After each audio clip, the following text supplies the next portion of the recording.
ሰላም ጤና ይስጥልኝ እንደምን አላችሁ ውዴ ቻናል የተከታታዮች እግዚአብሔር ይመስገን እኔ ሰላም ነኝ። ዛሬ ደግሞ ለየት ያለና እጅ የሚያስቆርጥም የቋንጣ ፍርፍር አሰራርን ይዤላችሁ ቀርብ ያለው እስከ መጨረሻው ከኔ ጋር ሆኑ። ከዚያ በፊት ግን ለቻናሌ አዲስ ከሆናችሁ ሰብስክራይብ በማድረግ ተቀላቀሉኝ። ሀሳብ አስተያየት ካላችሁም ኮሜንት ላይ ጻፉልኝ።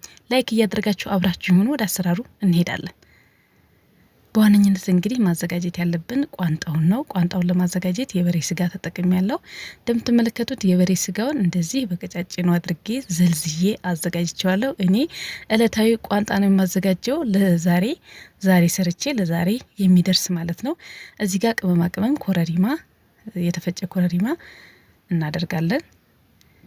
በፀሐይ ደርቆ ወይም የተዘጋጀ ቋንጣ ካላችሁ እሱ መጠቀም ትችላላችሁ። እንደኔ ደግሞ ያላዘጋጃችሁት ካለ እንዴት በፍጥነት ቋንጣውን እንደምታዘጋጁ በዚህ አጋጣሚ እያሳየኋችሁ ነው። ይሄኛው ጨው ነው። ጨው፣ ኮረሪማና ጥቁር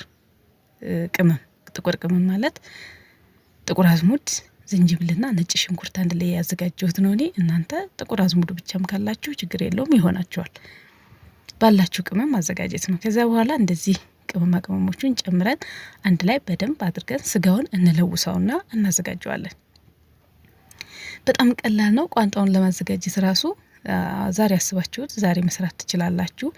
2 ቀን 3 ቀን አያስፈልገንም ማለት ነው። በአንድ ቀን መስራት እንችላለን። እንዴት እንደምሰራው አሳያችኋለሁ። እንደዚህ በደንብ አድርጌ ከቅመሙ ጋር ስጋውን ቆንጆ አድርጌ ለውሼ ካዘጋጀሁት በኋላ እኔ በኦቨን 80 ሴንቲግሬድ ላይ አድርጌ አበስለዋለሁ። በድስትም ይሆናል። በመጥበሻ ላይ አድርጋችሁ መጥበስ ማለት ነው። ዘይት ምናምን ሳታደርጉ ቀስ አድርጋችሁ እሳቱን ዝቅ አድርጋችሁ ደረቅ እስከሚል ድረስ መጥበስ ይቻላል። እኔ እንደዚህ ፓትራው የኦቨኑ ሽቦ ላይ ስጋውን አድርጌ ከዚያ በኋላ 70 ሴንቲግሬድ ላይ ሙቀቱን አድርጌ ለ2 ሰዓት የሚሆን አቆየዋለሁ።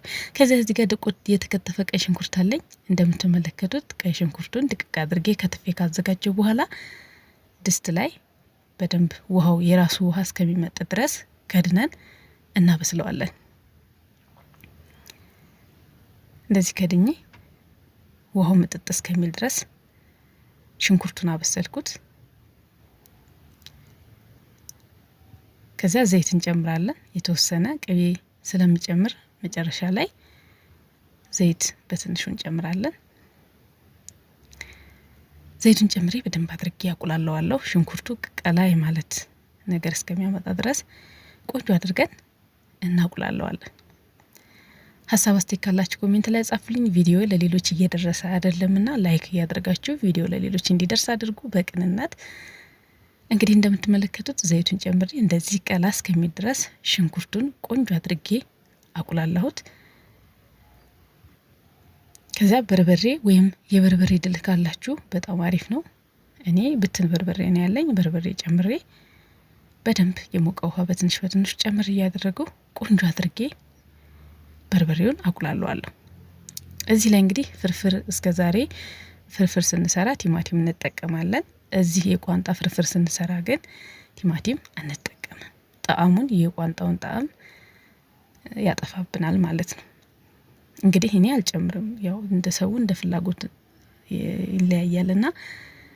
ከዛ ይሄኛው የጨመርሁት ቅመም ዝንጅብልና ነጭ ሽንኩርት አንድ ላይ የተፈጨ ነው።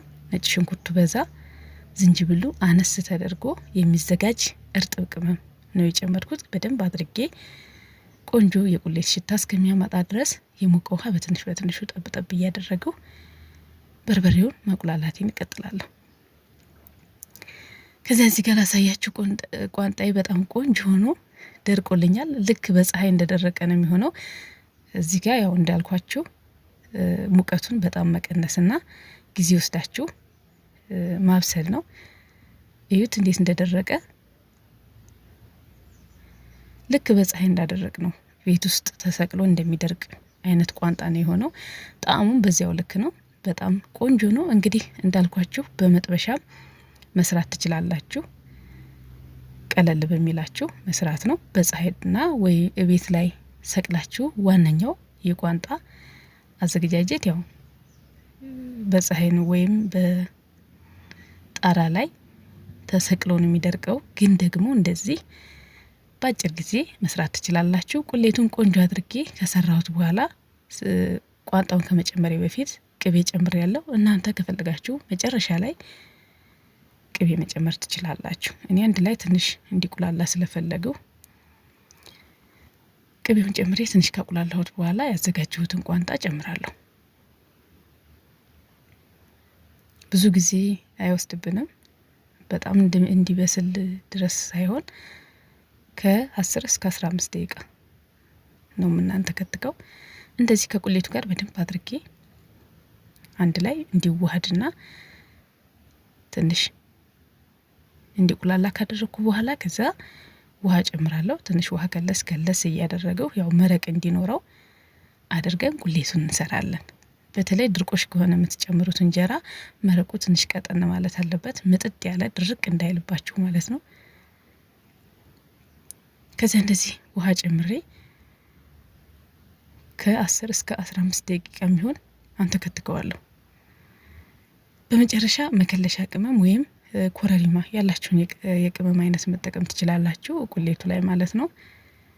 ያው ኮረሪማ ስጋው ላይ ስለጨመርኩ ጥቁር ቅመምም ስላለው ለመረቁ የምጠቀመው ቅመም መከለሻ ብቻ ነው፣ ወይም ኮረሪማ ትንሽ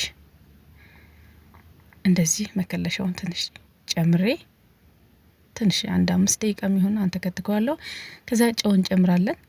ጨውንም ቅመሙንም አስተካክለን ያነሰው የጎደለው ካለ እናስተካክልና ቁሌቱን መረቁን ሰርተን እንጨርሳለን ማለት ነው። ያው እንግዲህ እንደዚህ ቆንጆ ሆኖ ደርሶልኛል። እንደምትመለከቱት ነው። ቅባት የማትፈልጉ በትንሹ ማድረግ ትችላላችሁ። ከዚያ እዚህ ጋር እንጀራ አለኝ። እንጀራችንን እንደዚህ ቆራርጠን እናዘጋጃለን። በጣም ቀላልና ቆንጆ አሰራር ነው እያሳየኋችሁ ያለሁት። ላይክ አድርጉ። ሰብስክራይብ ስታደርጉ ደግሞ እንደዚህ አዳዲስ ቪዲዮ ስለቅ እንዲደርሳችሁ ታደርጋላችሁና ሰብስክራይብ እያደርጋችሁ ተቀላቀሉኝ። እንጀራው እንደዚህ ቆርሼ ጨርሻለሁ። ከዛ በመቀጠል ቁሌቱን ከእሳቱ ላይ እናወርድና እዚያው ላይ እንደሆነ ካደረግነው ይቦካብናል። ስናቀርበው በቃ እንትን የሚያምር ላይናችንም የሚያምር ስንበላው የሚጣፍጥ መሆን አለበትና ከእሳቱ ላይ አውርደን ቆራርጠን ያዘጋጀነውን እንጀራ እንደዚህ ጣለጣል እያደረግን መቀላቀል ነው።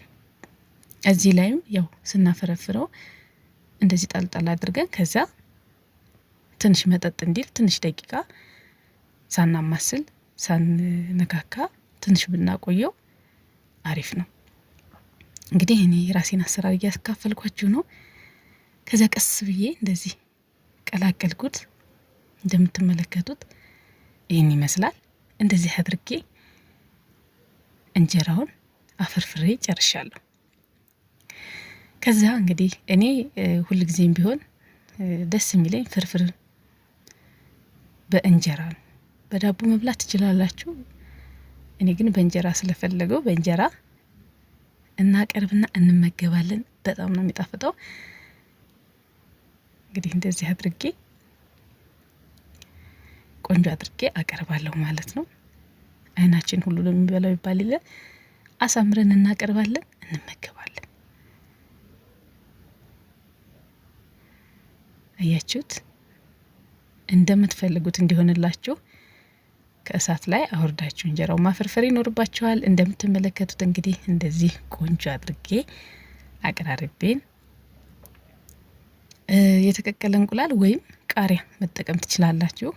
እኔ አንድ እንቁላል የተቀቀለ ስላለኝ ከፋፍዬ እንደዚህ አደረኩት። ከፈለጋችሁ በክብ አድርጋችሁ ቃሪያውን ከትፋችሁ ለማሳመሪያ ያህል ማጠቀም ትችላላችሁ። እንደምትመለከቱት እንግዲህ እንደዚህ አድርጌ የቋንጣ ፍርፍሬን ሰርቼ ጨርሻለሁ። ታዲያ ሳይቀመስ አይሆንምና ቀምሼ ደግሞ ጣዕሙን እነግራችኋለሁ።